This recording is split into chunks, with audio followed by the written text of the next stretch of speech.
네, 글로벌 주요 경제 지표와 이슈 점검해보는 시간입니다. BS투자증권 리서치센터 홍순표 부장과 함께하겠습니다. 안녕하세요. 네, 안녕하세요. 네, 거의 모든 통화에 대한 원화 강세가 이어지고 있습니다. 현재 분위기부터 좀 전해주시죠.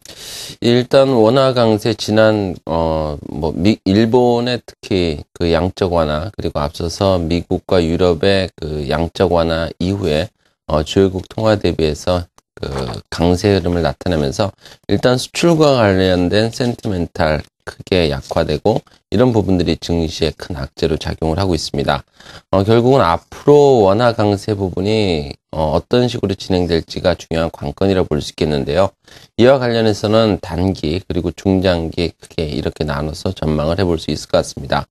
우선 단기적으로 봤을 때 최근에 원화 강세 흐름은 네 가지 이유에서 다소 좀 약화될 것으로 예상을 해볼 수 있겠는데요. 우선 국제결제은행에서 제시하고 있는 우리나라 원화의 실질 실효 환율은 일단 원달러 환율에 대해서 높은 설명력을 가지고 있는데 현재 원화 가치가 상대적으로 좀 고평가되어 있는 것으로 나타나고 있습니다.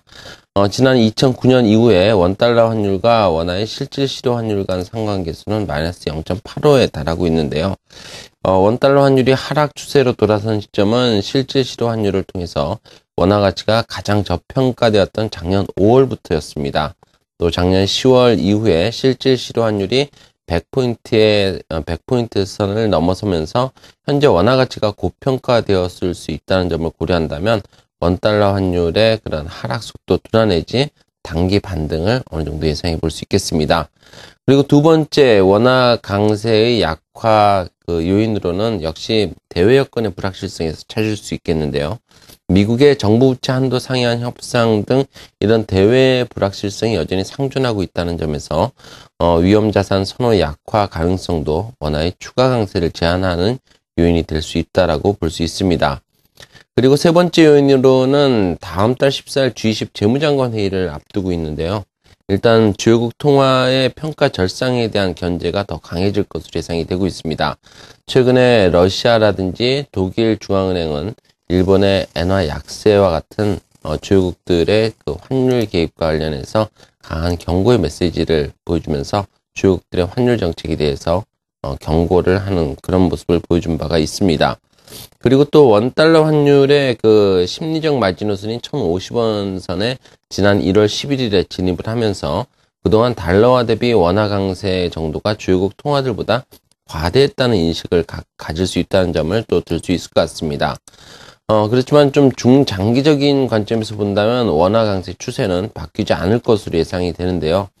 주요국 중앙은행들의 경기 부양을 위한 양적 완화 정책이 앞으로도 지속될 것이라는 점, 이런 부분들은 원화 강세의 기조적인 흐름이 큰 변화를 갖지 못할 것임을 시사를 하는 것이라고 볼 수 있습니다. 그리고 미국을 비롯한 선진국들의 중국 위안화에 대한 평가 절상 압력이 지속될 것이라는 점도 원화 강세의 추세를 지지하는 요인이 될 것으로 예상을 해볼 수 있습니다. 작년 말 미국 재무부가 의회에 제출한 환율 보고서에는 일단 작년 3, 4분기 이후에 중국의 외환시장 개입이 크게 줄었지만 위안화는 여전히 저평가되어 있음을 명시를 하고 있습니다. 이런 부분은 미국의 중국 위안화 평가 절상 압력이 작년에 이어서 올해도 이어질 것임을 시사하는 것이고, 또 중국의 위안화 평가 절상 압력은 수출 의존도가 높은 우리나라를 비롯한 아시아 국가 통화들의 전반적인 동반 강세 요인이 될 것으로 예상을 해볼 수 있겠습니다.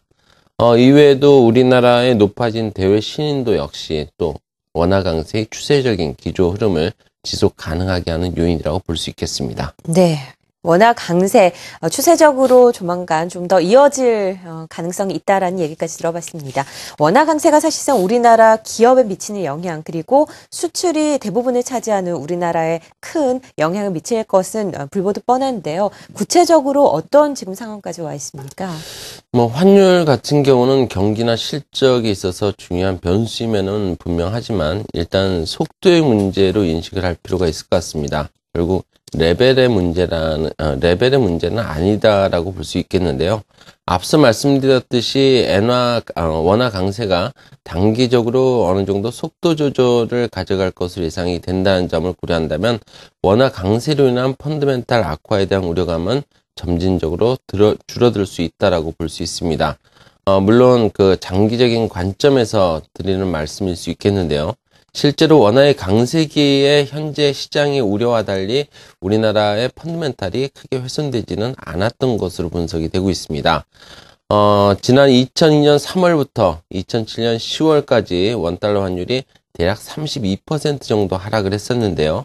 이 시기에 우리나라 수출 증가율은 평균 18% 정도 신장세를 기록을 했고, 또 2009년 2월부터 현재까지 원달러 환율이 대략 30% 정도 하락하는 가운데 수출 증가율은 평균 10%의 증가세를 기록을 하고 있습니다. 그리고 또 코스피 200 편입 기업들의 실적을 보더라도 또 원화 강세기보다 원화 약세기보다 원화 강세기에 더 양호했던 것으로 나타나고 있는데요. 이와 같이 원화 강세기에 우리나라 펀드멘탈이 약화되지 않을 수 있었던 이유는 수출을 비롯해서 우리나라의 펀드멘탈이 원달러 환율과 같은 가격 변수보다는 결국은 글로벌 경기 상황에 더 큰 영향을 받고 있다라고 볼 수 있겠습니다. 또한 원화 강세로 인한 가격 경쟁력 약화 영향력을 원화 강세로 그 수입 물가 하락 등 생산 비용 절감이 가능함에 따라서 이런 부분들도 원화 강세기의 긍정적인 부분이라고 볼 수 있을 것 같습니다. 네. 따라서 글로벌 경기에 대한 불확실성이 남아있는 현재 상황에서 원화 강세에 대한 우려감은 분명히 커질 수밖에 없지만 글로벌 경기 개선이 가능한 하반기 이후에 원화 강세가 부정적으로 인식될 가능성은 낮다라고 판단을 해볼 수 있겠고요. 네.